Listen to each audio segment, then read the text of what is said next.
Hello! Magandang hapon, magandang araw, magandang gabi po sa ating mga kapwa Pilipino sa ibayan ng bansa. Ito po ang inyong lingkod, Mr. Sponsor. Bago po tayo magsimula, paki-like and subscribe naman po sa ating YouTube channel, Mr. Sponsor.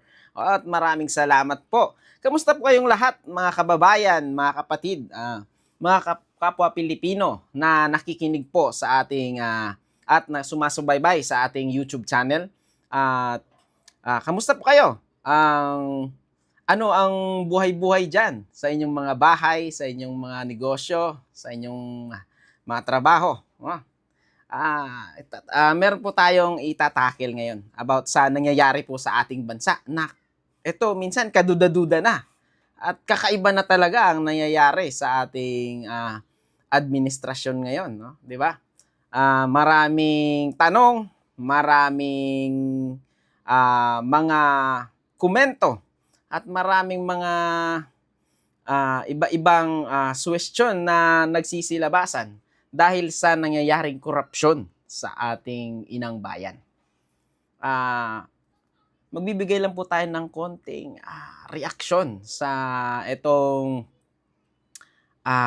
mga pangalan na sikat din at kilala na di umano sila ang mga ulo din, isa sa mga ulo din sa korupsyon na nangyayari sa admin ng ating rehimeng PBBM, no? Ating presidente, pinakamamahal na presidenteng PBBM. Kawawa po yung ating presidente dahil siya ang laging binabato. Pero hindi natin alam kung sino talaga ang ulo at simula at kung saan nagsimula itong mga kabulastugan, balasubas na mga ginagawa ng mga nakaupo. At yung iba, wala na. Nagsisialisan na sa ating bansa. Ito po yung ating pagbigyan ng komento at mga konting reaksyon lang. Ito po yung si Sir Elizalde, no? Salcedo ko, na kung bakit siya umalis ng bansa at sino ang nagpahintulot sa kanya na biglaang pag-alis niya sa bansa, hindi porket meron siyang kinakaharap na kaso, kundi biglaan yung parang planado na, no? Planado. Parang kakaiba eh. Meron tayong mga haka-haka, di umano lang yun di umano, planado. Meron mga haka-haka at meron namang mga katotohanan sa likod ng mga katanungan. Na bakit ito nangyayari?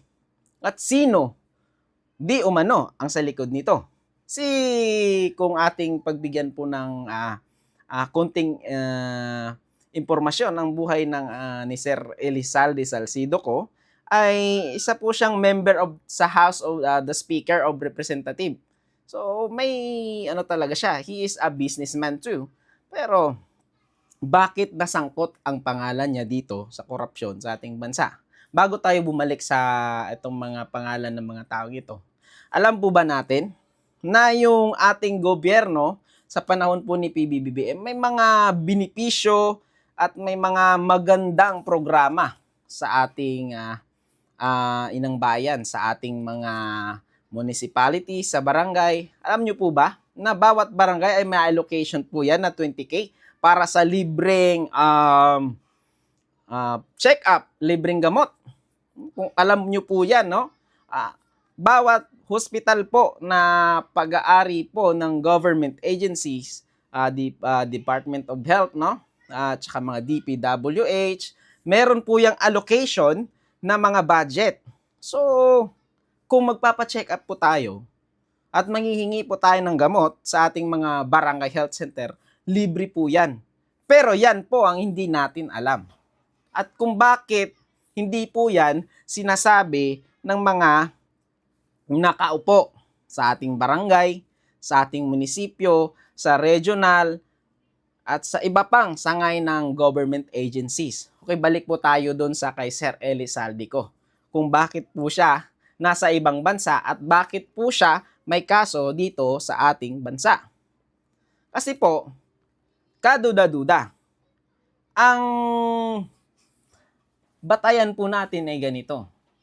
Kung hindi po hindi po planado, bakit biglaan siyang umalis sa bansa? na parang alam niya na hindi pa siya kinasuhan, para na siyang tinawag na persons of interest na, no? Dahil ito naman po yung isang sikat at kilalang tao sa ating bansa na si Sir Ferdinand Martin Gomez Romualdez, ay isa po siyang lawyer din, a politician who served on the 28 speakers of the House of Representatives. Bakit po, ano po ang koneksyon dito? Di umano po, isa din po siya sa ulo na kung bakit itong pagtakas ni Elizalde Salcedo ko ay parang planado, di umano, no? Kaduda-duda.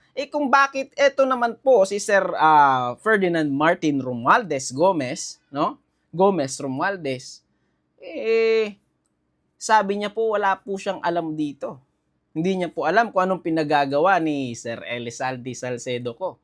Kung di mo alam,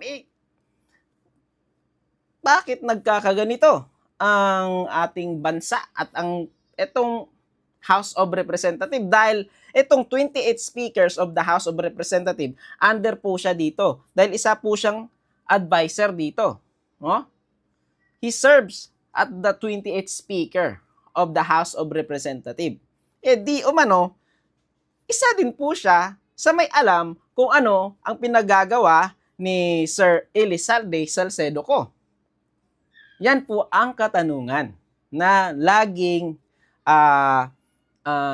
nandiyan sa utak ng ating inang bayan, sa publiko, no? Yung inang bayan natin dapat nating mahalin, protektahan, dahil po itong mga taong ito yung mga bulok, no, na mga prutas sa hanay ng ating mahal na PBBM, yung ating presidente. Pero ang nababato ng mga alam mo na, ng mga may utak kulungo, alam mo na bakit puro si president, bangag daw, ganito daw, siya ang binabato. Pero ito namang mga taong ito, nakikinabang. Ito, nagsusunog sila ng pera. Pupunta sila ng ibang bansa, at meron din yung kilala po natin yun, no? Pupunta sa ibang bansa for 2 months. May kilala din kayo niyan? No? 17 countries, parang movie. Movie yon ni Jackie Chan, alam nyo yon? Ang galing din, no? 2 buwan, hindi nagdi-duty, tapos may sweldo. Tayo nga, pag nagtrabaho tayo, kung no work, no pay yun eh. Diba? Sila, no duty with pay. Ang galing naman. Tayong kawawa. Tayong bumabayad ng buwis. Tayong nakikibaka. Tayo ang nagtatrabaho. Tapos sila ang nakikinabang. Balik po tayo dito sa issue na ito. Kung anong koneksyon po ni Sir Elizalde ko at ni Ferdinand Martin Gomez Romualdez, no? Balik po tayo dito sa mga issue na ito. Di umano, no? Isa din sa utak ng pagtakas ni Elizalde ko dito sa ating bansa, di umano, no? Si Sir Ferdinand Martin Romualdez. Kasi kaduda-duda kung bakit tumakas, bakit biglaan, bakit planado. Itong mga pera natin kasi, dito, parang ganito yun. Pupunta sila ng ibang bansa, hindi ka naman pwede magdala ng maraming pera, di ba? No? Sa ibang bansa na makikita doon sa airport, maharang ka nun. Yung ginagawa po ng mga itong mga magagaling, ipapangalan yan sa iba't ibang tao. Pupunta sila sa mga iba-ibang bangko doon. Yun, mag-scout na yun. At doon ipapasok yung pera. No? Ganyan ka-bright, ganyan katalino yung mga bugok na mga politicians nasa ilalim ng ating pamahalaan, no, ni PBBM. Ganun po. Paano ito? Paano ito masusolusyonan? Magkaisa po tayo, tulungan po natin ang ating presidente, tulungan po nating itama ang mga kamalian na nasa ilalim nito ng mga kabulastugan ng mga taong nasa likod ng korupsyon sa ating bansa. At yun lang po, magandang hapon at ingat po tayong lahat. God bless you all. Mabuhay.